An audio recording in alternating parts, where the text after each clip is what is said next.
Senhores, bom dia. Retomando a nossa sessão, a 18ª sessão virtual do dia 6 de abril de 2021. Vamos dar prosseguimento à nossa pauta e inverter a ordem aqui dos processos.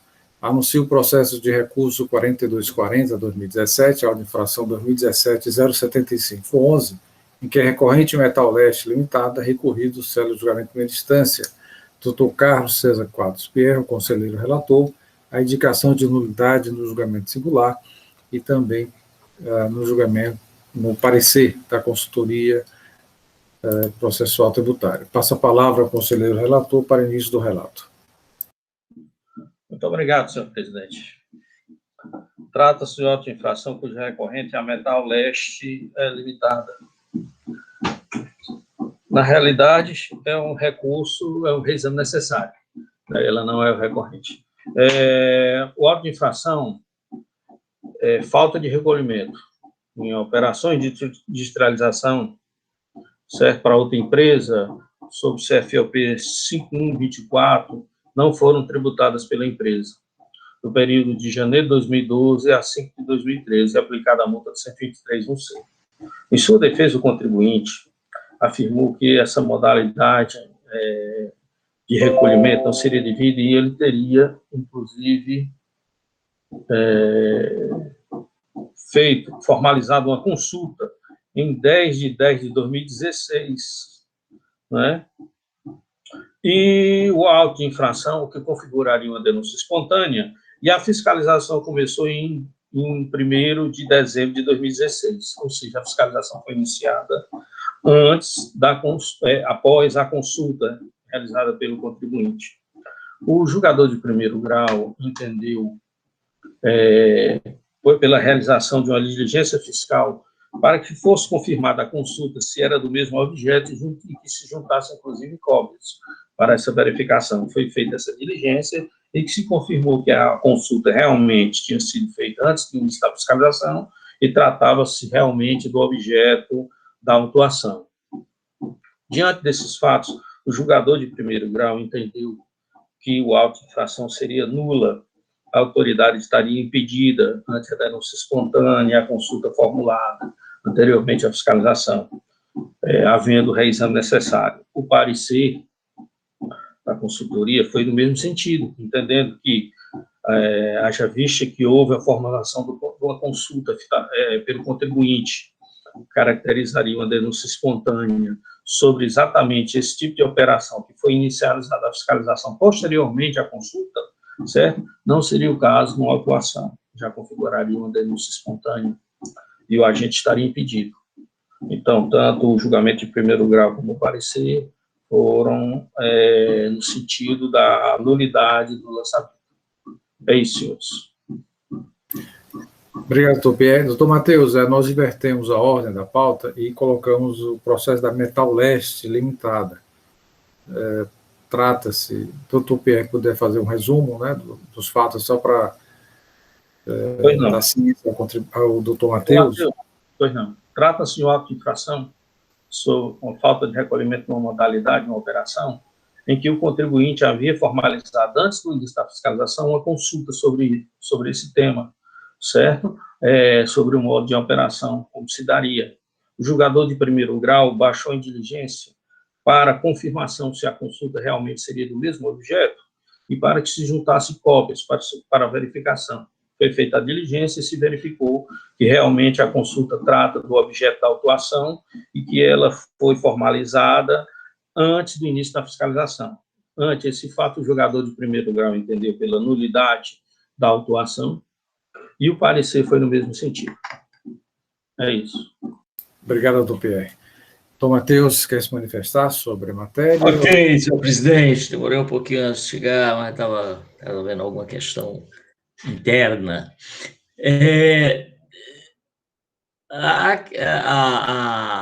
A nulidade declarada pelo julgador singular e confirmada pelo consultoria, ela tem razão, porque a consulta, ela, quando formulada em relação ao objeto em que há dúvida efetiva, ela paralisa a ação fiscal, o agente fiscal, a Fazenda, o Estado, não pode, se o contribuinte tem dúvida sobre determinado dispositivo, ele formula essa consulta, enquanto não é esclarecido qual a conduta que ele deve adotar, como é que ele pode ser punido pela conduta ou outra que ele adotar?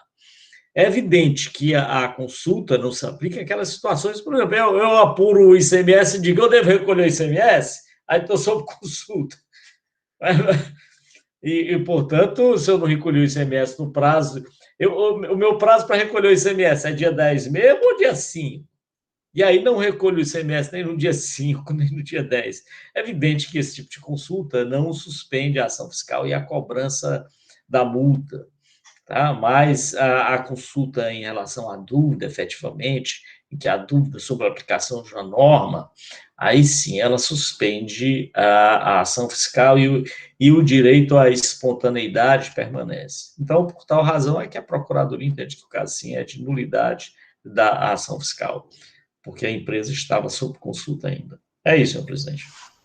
Obrigado, doutor Matheus. Processo em discussão, senhores e senhoras. Doutora Helena, com a palavra. Não, senhor presidente, eu fui só olhar realmente aqui as datas que me causou, assim, uma curiosidade em saber se não havia tido a resposta à consulta, que a consulta foi feita antes, isso aí estava bem, porque, assim, a consulta foi feita no dia 10/10/2016, mas eu fiquei curiosa para ver se ela não teria sido respondida antes da lavratura, e realmente não foi, né? O auto de infração foi lavrado em 2017, e o parecer a essa consulta só foi em 14/5/2018.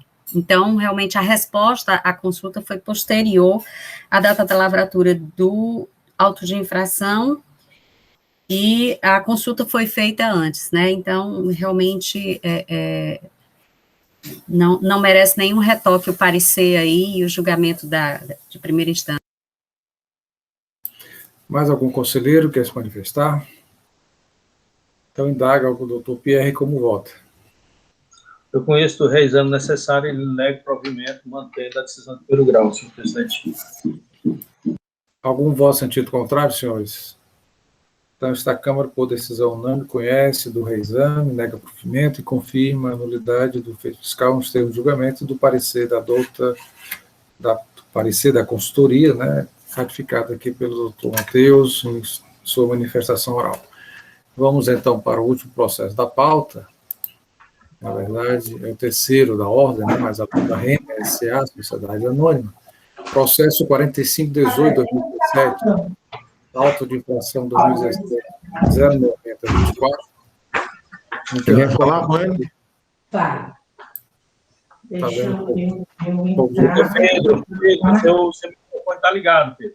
Pronto, vou anunciar aqui novamente. Processo da loja Renner, processo 4518/2017, auto de infração 2017 09024, recorrente loja Renner, Sociedade Anônima, recorrido Sérgio Jovem de primeira instância, doutor Pedro Jorge Medeiros, é o conselheiro relator, indicação de procedência em primeira instância e parcial procedência pela assessoria processual tributária, e é um pedido de vista feito pelo doutor William Falcão, no dia 23 de fevereiro de 2021, e após o relato, o conselheiro relator, passou a palavra ao doutor William para acrescentar, destacar os pontos do seu pedido de vista.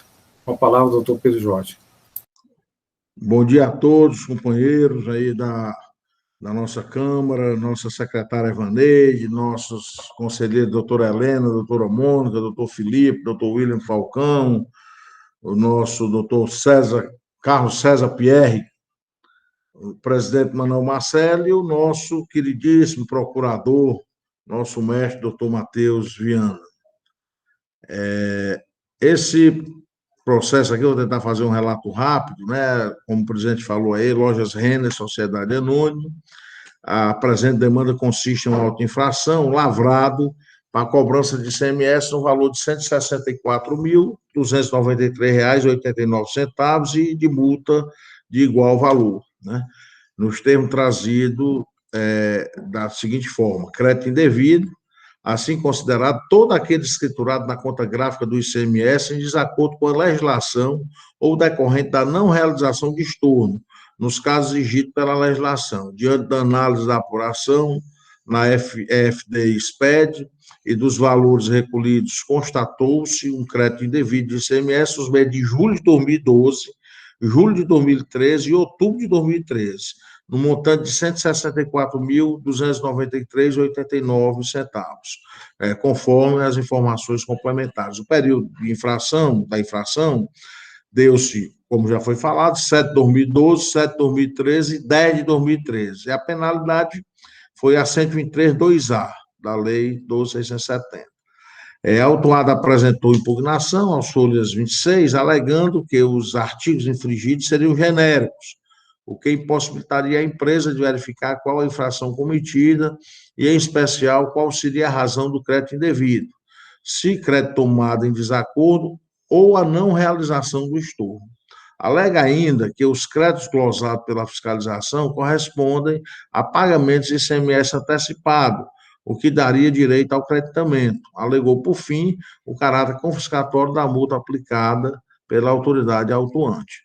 Em análise de primeira instância, o julgador afastou os argumentos do contribuinte e julgou a auto-infração procedente, por considerar que a autoridade autuante, que o auto-infração é bastante claro e bem fundamentado as informações complementares. Quanto ao mérito, entendeu que a autuada não teria direito ao crédito, uma vez que a autuada apropriou-se de crédito antecipado, sem que houvessem o seu efetivo recolhimento aos cofres do Estado. Através de consultas efetuadas junto ao Sistema de Controle da Receita Estadual, a consulta de DAIs pagos, observa-se que os referidos impostos foram efetuados em data posteriores ao vencimento destes, o que, no entendimento do julgador, feriria o artigo 771 do Decreto 24.569 de 97. Quanto à multa, entendeu que a Constituição veda a instituição de tributo com caráter de confisco e as multas são impostas para inibir a prática de ilícitos. Às folhas 78, o contribuinte apresentou o recurso ordinário, reiterando os argumentos formulados na sua impugnação. Aí veio aqui para a assessoria processual tributária, que opinou por um parcial provimento, né? Considerando parcial procedente a autuação. Com o seguinte fundamento, vou ler aqui o fundamento da assessoria. No mérito, o contribuinte aduz que o valor tido como crédito indevido em julho de 2012, que era R$ 91.767,47, foi recolhido em abril do mesmo ano, de acordo com o DAI de folha 62. Em consulta ao Sistema Receita, certificou-se essa afirmação. Contudo, não se observa no ano de 2012 o pagamento de R$ 45.829,80, apresentado como crédito do ICMS antecipado na conta gráfica de abril de 2012. No mesmo sentido, informa que os valores tidos como crédito indevido em julho e outubro de 2013 foram efetivamente recolhidos, conforme o documento de folha 62 a 68, o que lhe daria direito ao crédito em razão da não cumulatividade característica do ICMS. Entretanto, os DAIs, em comprovante de pagamento da folha 62 e 68, apenas o DAI de folha 63 informa ser referente ao ICMS antecipado. Outro sim, o mesmo, conforme consulta ao Sistema Receita, refere-se a outro estabelecimento da mesma empresa autuada.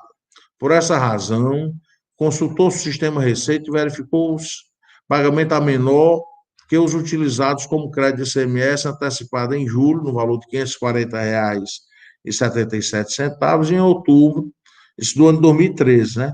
No valor de R$ 34.285,49. De start, detectou-se crédito indevido de ICMS em abril de 2012, já que o valor pago desse mês de ICMS antecipado foi utilizado em julho de 2012, no valor de R$ 45.829,80. Em julho de 2013, no valor de R$ 540,77. E em outubro, o montante de R$ 34.285,49, perfazendo o total de R$ 80.656,77. A Procuradoria adotou o parecer e o processo foi retirado de pauta, na sessão de 23/2, devido ao pedido de vistas do conselheiro José William de Souza Falcão, na 5ª sessão ordinária virtual, e hoje, né, retorna aqui para apreciação dessa egrégia Câmara de julgamento. É isso, presidente, o nosso breve relato. Obrigado, doutor Pedro. Da forma regimental, passa a palavra ao doutor William Falcão, que pediu vista do processo, e acrescentar as informações pertinentes. Obrigado, senhor presidente. Estava querendo até ler, mas eu acho que eu vou tentar falar, senão eu leio a parte que eu escrevi, que eu acho que fica mais fácil. Só um instante aqui que eu estou abrindo. Pronto. Senhor presidente, a acusação fiscal, lá no acusação de crédito indevido do ICMS, nos meses de julho de 2012, julho de 2013 e outubro de 2013. Outubro de 2013. O agente fiscal, é a pessoa que eu tenho um grande apreço por ele, Reginaldo Carvalho, fez uma tabela e colocou valor do antecipado creditado na FD, no mês de julho, 152 mil. Número fechado, sem os centavos, sem os reais, 152 mil. Valor efetivo do pagamento do ICMS antecipado, 60.255. Diferença de crédito indevido, 91.761,47. De onde ele tirou esses valores? Ele tirou esses valores assim, ele pegou a SPED, a apuração de ICMS, e assim fez. No mês de julho, quando nós vamos olhar o mês de julho de 2012, nós observamos que tem 2 créditos antecipados, um no valor de 91.761,47 e outro de 60.255,41. Soma esses dois, o crédito total do mês de julho, de antecipado, 152.016,88.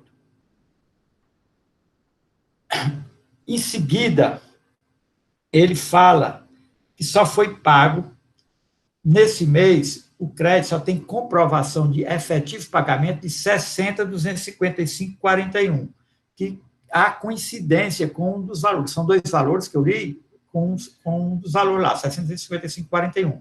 O outro valor, 91.761,47, é crédito indevido, porque ele não comprovou o efetivo pagamento. Fez isso em relação a julho, em relação a 2013 e outubro de 2013.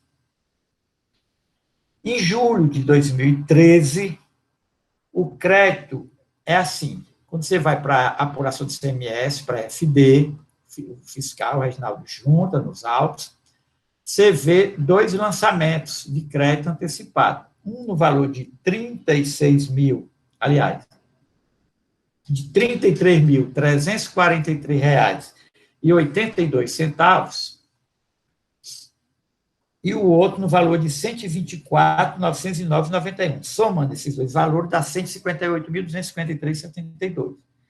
No entanto, ele, na tabelazinha, que depois que ele faz o resumo, ele diz que nesse mês de julho foi pago R$ 120.006,80. Ou seja, esse valor pago não há nenhuma coincidência com 2 valores lançados, como crédito, né? O crédito, que foi 33.343 e 124.909, ao contrário do primeiro, que tinha coincidência no valor de 60.255. Aí, então, ele faz essa diferença de que tem 38 mil de crédito indevido, porque ele não tem o pagamento de tudo. E assim fez em outubro. Tudo bem. Quando chegou no julgamento, a julgadora, ele está tratando isso de crédito indevido, que a penalidade é a 123.2A. É isso? 123.2A. 123.2A. Ele trata claramente dizendo que é crédito indevido. Né? Os valores que não tem o pagamento do crédito antecipado lançado lá na FD não tem a apuração. Na apuração não tem o pagamento. 123.2A. A julgadora singular tratou toda a questão como crédito antecipado do ICMS. Quando ela coloca crédito antecipado do ICMS, passa a ideia que ele tem direito àquele crédito, mas ele aproveitou antecipadamente. Para mim tem uma distorçãozinha aí. Mas, no final, chegou na mesma conclusão, que não há comprovante daqueles pagamentos e foi pela procedência com a mesma penalidade sugerida, 123.2A. Quando chegou no parecer, aí sim, se o conselheiro Pedro entendeu perfeitamente como está colocado ali, eu confesso que eu fiz um esforço e não entendi. O parecerista, uma pessoa muito competente, fiscal também, né, tentou verificar esses pagamentos, mas para mim ficou muito confuso. Numa parte ele diz que num determinado mês está pago, no outro não. Aí no final ele conclui assim, ó, nós estamos falando do crédito de julho de 2012, julho de 2013 e outubro de 2013. No final ele conclui assim: por essa razão, consultou-se o sistema Receita e verificou-se pagamentos a menor que os utilizados com ICMS antecipado em julho, no valor de R$ 540,77, e outubro, no valor de R$ 34.285,49. Julho e outubro de 2013. Destaque, detectou-se crédito indevido de ICMS em abril de 2012. Já está entrando num mês que não está se tratando aqui nesse audifação. Abril de 2012. Já que o valor pago nesse mês de ICMS antecipado, valor pago em abril de 2012, foi utilizado em julho de 2012, no valor de R$ 45.829,80. Em julho de 2013, no valor, aí cito o valor, em outubro de 2013, no montante de 34, fazendo um total de R$ 80.656,77. Vê planilha em anexo. É isso que eu ia dizer. Como eu estou aqui apenas no WebDrive, eu não tive acesso a essa planilha para verificar como chegou a esses cálculos, chegou a essa demonstração. Ou seja, eu não sei, baseado no parecer, efetivamente, quanto ele verificou que foi pago. Para um mês foi pago, para outro mês pagou a menor, pagou no mês de abril, ficou para mim confuso. Então, eu lá na minha manifestação, no parecer, eu sugeri, já que o contribuinte traz muitos documentos de pagamentos, também alega que tentou tirar no site da Cefaz alguns comprovantes de pagamento que ele informou, mas não conseguiu tirar, o sistema estava com problema quando ele foi fazer lá, vendo isso.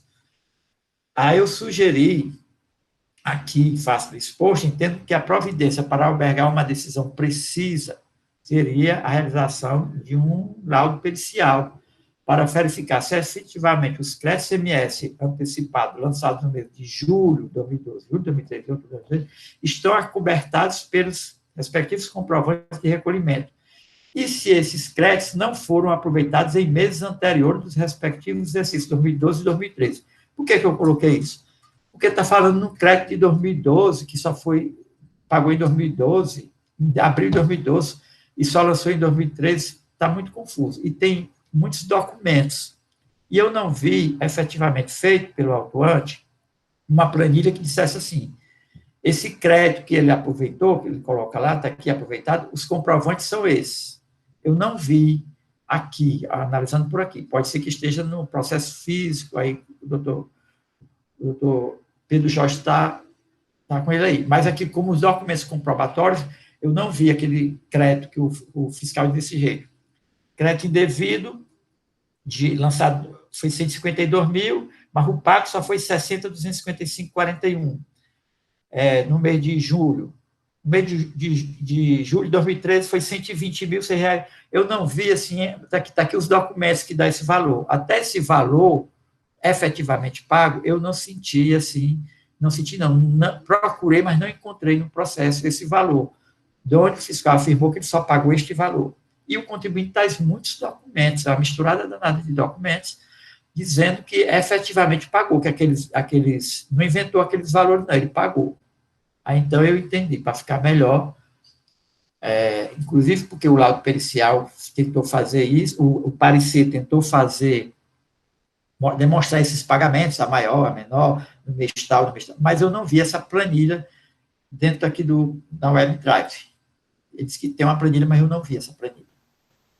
Então, eu acho que a melhor situação aí era, diante da documentação produzida pelo contribuinte na defesa e no recurso, né, e os argumentos trazidos no parecer, que efetivamente tem valores pagos a menor e tem valores pagos, para mandar que a perícia, com maior precisão, né, com maior pertinência, execute esse trabalho para verificar efetivamente se esse ICMS lançado nos meses de julho de 2012, julho de 2013 e outubro de 2013, o contribuinte, né, nessa fase do trabalho, consiga comprovar, trazer toda a documentação e juntar os autos.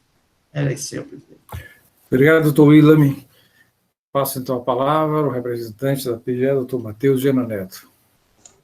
Senhor presidente, diante dessas considerações feitas pelo doutor William, me parece que o debate dos autos do processo, da matéria de mérito, ela acaba sendo frágil, porque nós não vamos ter segurança acerca do que foi efetivamente pago e do que foi aproveitado como crédito fiscal antecipadamente. Há necessidade que essa questão seja esclarecida.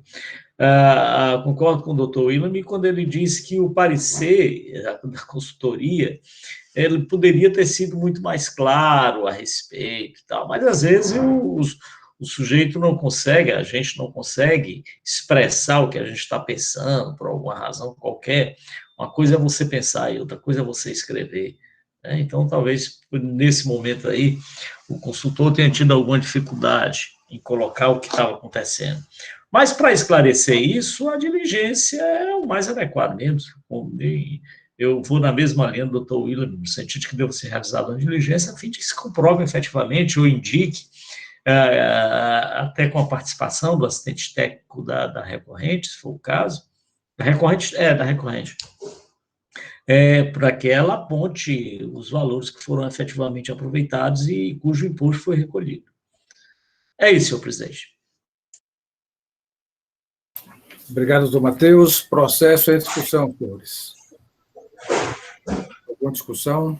Presidente, realmente, o doutor William falou, eu, inclusive, no dia que ele pediu visto, eu achei que ele ia verificar esses cálculos em loco, né? Porque eu não recebi o processo físico, a gente está trabalhando aqui só mesmo nesse WebDrive, né?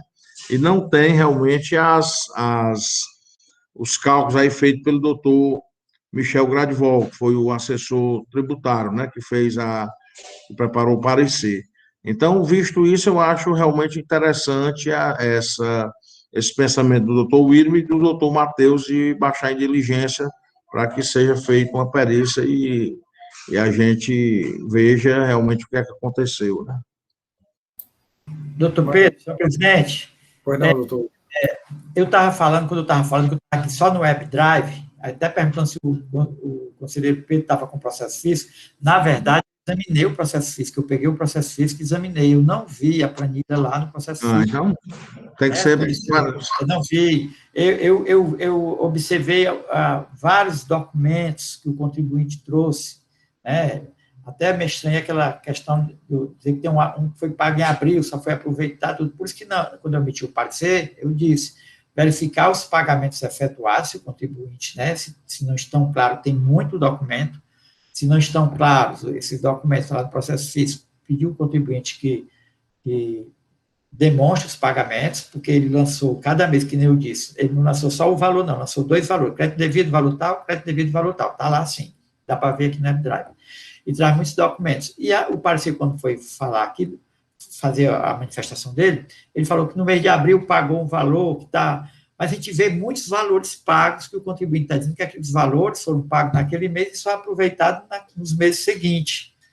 Aí, isso daí eu fiquei com essa dificuldade para mim é um trabalho de um técnico mesmo da perícia, né?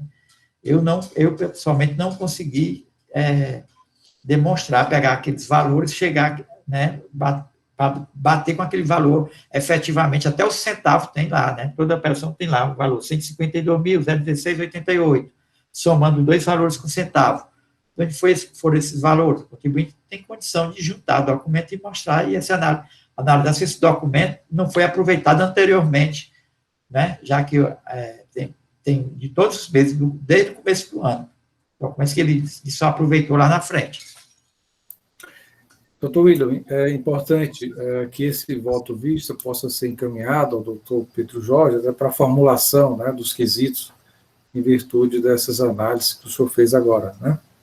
Presidente, agora eu sugiro que os quesitos ele já possa formular aqui agora, já que seja, se a gente votar realmente pela realização da perícia, né, e seja formulado que a gente faça aqui em conjunto, porque está muito complicado aí para a gente.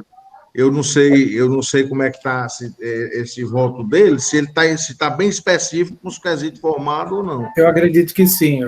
Doutor William, eu acho que o senhor, pelo que eu entendi, já formulou os quesitos, né? Não, o quesito, assim, propriamente, eu apenas coloquei, assim, sugeri, né, que fosse feito um laudo pericial